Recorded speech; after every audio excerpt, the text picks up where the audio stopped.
mês de setembro, sejam muito bem-vindos ao Plano Anual de Leitura da Bíblia com Lana e Rosânia.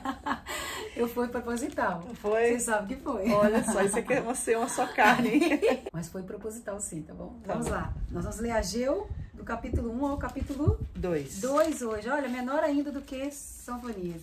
Vamos lá. Vamos lá. Deus ordena a reconstrução do templo. No segundo ano do reinado de Dario, rei da Pérsia, no primeiro dia do sexto mês, o Senhor Deus mandou uma mensagem por meio do profeta Ageu. Essa mensagem era para o governador de Judá, Zorobabel, filho de Salatiel, e para o grande sacerdote Josué, filho de Josadac. O Senhor Todo-Poderoso disse o seguinte: o povo está dizendo que ainda não chegou o tempo de reconstruir o templo. Por isso, o Senhor falou assim por meio do profeta Ageu: povo de Judá, será que fica bem vocês viverem em casas luxuosas enquanto o meu templo continua destruído? Pensem bem no que tem acontecido com vocês. Vocês semearam muitas sementes, mas colheram pouco. Tem comida, mas não é suficiente para matar a fome. Tem vinho, mas não dá para ficarem bêbados. Tem roupas, porém elas não chegam para os proteger do frio. E o salário que o trabalhador recebe não dá para viver. Por isso o Senhor Todo-Poderoso diz: pensem bem no que tem acontecido com vocês. Agora vão até as montanhas, tragam madeiras e construam de novo o templo. Eu ficarei muito contente com esse templo e ali serei adorado e honrado. Vocês esperaram colheitas grandes, porém elas foram pequenas. E quando estavam levando para casa o pouco que colheram, eu soprei tudo para longe. E por que foi que eu, o Senhor Todo-Poderoso, fiz isso? Foi porque vocês só vivem cuidando das suas próprias casas, mas não se importam com a minha casa, que está destruída. É por isso que não chove e os campos não produzem colheitas. Eu fiz com que houvesse seca nos campos e nas montanhas. Fiz com que a seca atingisse as plantações de cereais, as parreiras, as oliveiras e todas as outras plantações do país. Ela castigou as pessoas, animais e todas as plantações. O povo obedece à ordem de Deus. Então Zorobabel, filho de Salatiel, e o grande sacerdote Josué, filho de Josadac, e todos os que haviam voltado do cativeiro na Babilônia temeram a Deus e obedeceram à mensagem que o Senhor, o Deus deles, tinha mandado por meio do profeta Ageu. E assim Ageu, o mensageiro de Deus, falou e entregou ao povo de Judá a seguinte mensagem: eu estarei com vocês, eu, o Senhor, falei. O Senhor deu coragem e ânimo ao governador de Judá, Zorobabel, filho de Salatiel, ao grande sacerdote Josué, filho de Josadac, e a todos os que haviam voltado do cativeiro na Babilônia. Eles foram e começaram a trabalhar no templo do seu Deus, o Senhor Todo-Poderoso, no dia 24 do sexto mês do segundo ano no reinado de Dario. Capítulo 2. A beleza do novo templo. Neste segundo ano do reinado de Dario, rei da Pérsia, no dia 21 do sétimo mês, o Senhor falou de novo com o profeta Ageu. Deus mandou que ele fosse falar com Zorobabel, governador de Judá, com Josué, o grande sacerdote, e com todo o povo. Ele dissesse o seguinte: deve haver alguém aqui que viu o templo quando ele ainda era belo, mas vejam como está agora. Não lhes parece que não vale nada mesmo? No entanto, tenham coragem. Coragem, Zorobabel. Coragem, Josué. Coragem, toda a gente deste país. Trabalhem todos, pois eu, o Senhor Todo-Poderoso, estou com vocês, conforme a aliança que fiz com o meu povo quando o tirei do Egito. O meu espírito sempre está com vocês, portanto não fiquem com medo. Pois é isto o que eu, o Senhor Todo-Poderoso, digo. Daqui a pouco farei com que tremam o céu e a terra, o mar e a terra firme. Vou fazer com que tremam todas as nações, e as suas riquezas serão trazidas para o meu templo aqui em Jerusalém. E assim encherei o meu templo de beleza. Toda a prata e todo o ouro do mundo são meus. Então o novo templo será ainda mais belo do que o primeiro. E dali eu darei prosperidade e paz ao meu povo. Eu, o Senhor Todo-Poderoso, falei. Deus condena o pecado do povo. Neste mesmo ano, no dia 24 do nono mês, o Senhor falou de novo com o profeta Ageu. O Senhor Todo-Poderoso disse: vá falar com os sacerdotes e peça a opinião deles a respeito da seguinte questão.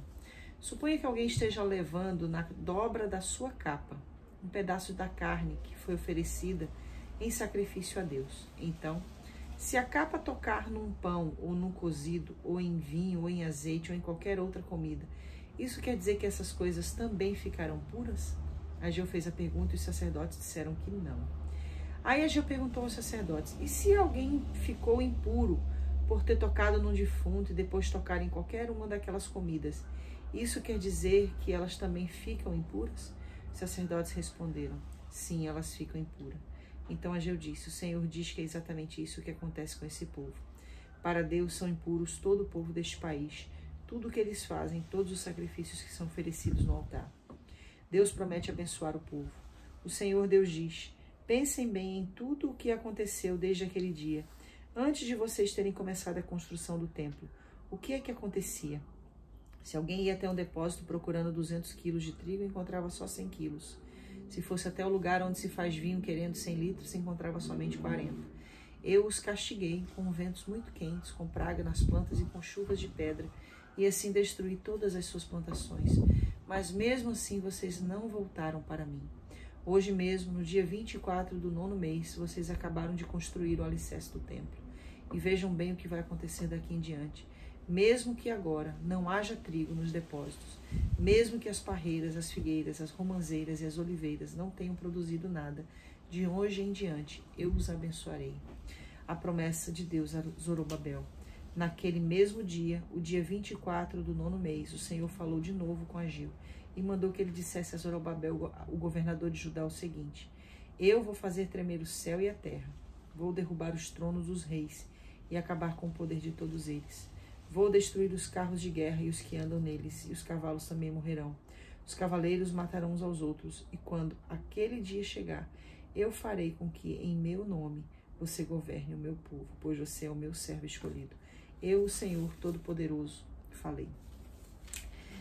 Gente, eu sou apaixonada pelo livro de Ageu. Toda vez que eu leio Ageu, e eu já li Ageu assim dezenas de vezes, eu tenho vontade de pregar sobre Ageu. Toda vez. Eu já tô aqui pensando, nossa, isso aqui dá pra fazer uma pregação. Por quê? Porque é pequenininho, mas é forte. É uma mensagem poderosa, né? Aqui a gente percebe a exortação que Deus, através do profeta Ageu, traz ao povo. E que exortação é essa? É que enquanto o coração do povo estivesse voltado para as suas prioridades naturais, as necessidades espirituais não poderiam ser reconhecidas. Ou seja, enquanto eles olhavam para as necessidades materiais, para as necessidades próprias, para as suas prioridades, aquilo que eles consideravam como prioridade, porque comer é prioridade, vestir é prioridade, beber é prioridade, e Deus fala sobre isso aqui. O salário, que é a consequência do trabalho, é uma prioridade, porque através desse salário você consegue estabelecer-se socialmente, moralmente, fisicamente, diante das circunstâncias, enfim. Mas aqui a palavra deixa claro que Deus convoca o povo a voltar os olhos para as necessidades espirituais. Porque o templo fala do que é espiritual. Verdade. O livro começa dizendo, no 2º ano do reinado de Dario, do rei da Pérsia. Então a gente está falando dentro do contexto do livro de Daniel. Então Ageu, ele traz essa profecia exatamente ainda na ocasião em que Dario, que é o rei, aonde a gente tem ali a ocasião narrada no livro de Daniel, surge como um rei que vem governar. E ali a palavra do Senhor diz que nesse 2º ano do reinado de Dario, o templo ainda não tinha sido terminada a construção. Eles já tinham voltado, né, porque eles voltaram sobre o mandato de Ciro.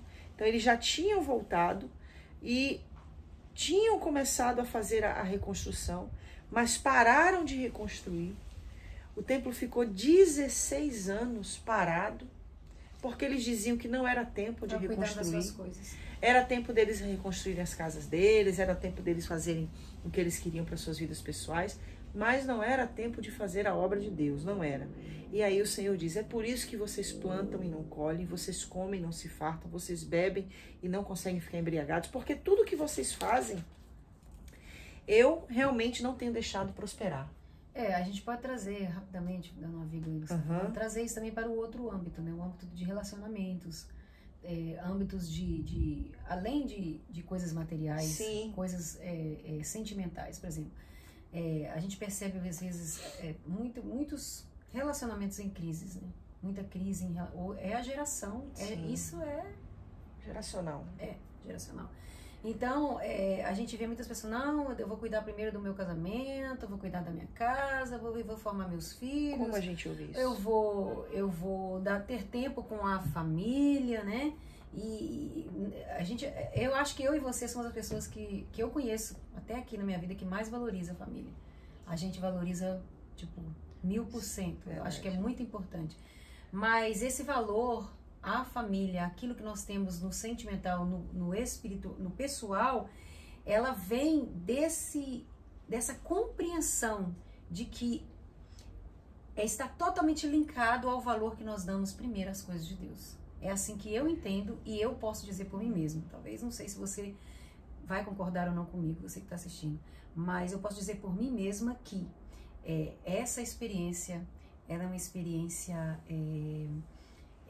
totalmente latente na minha vida, que é primeiro as coisas de Deus, depois as outras coisas. 6:33. Exatamente. Buscar em primeiro lugar por que eu estou trazendo para esse âmbito? Porque é o que a gente mais ouve, né? As pessoas, mas agora eu não posso. Eu tô com problema familiar. Aí a gente, poxa, problema familiar muitas vezes, claro, que a gente também não pode colocar tudo no espiritual, a gente tem que ter equilíbrio. Eu sempre falo sobre equilíbrio. O equilíbrio, para mim, eu tenho tanto zelo pelo equilíbrio que às vezes o meu equilíbrio ele se torna rígido, de tão equilibrada que eu tento ser, né? Através da ajuda do Espírito Santo de Deus. Mas a verdade é que quando a gente coloca Deus em primeiro lugar, como você acabou de falar de Mateus, né?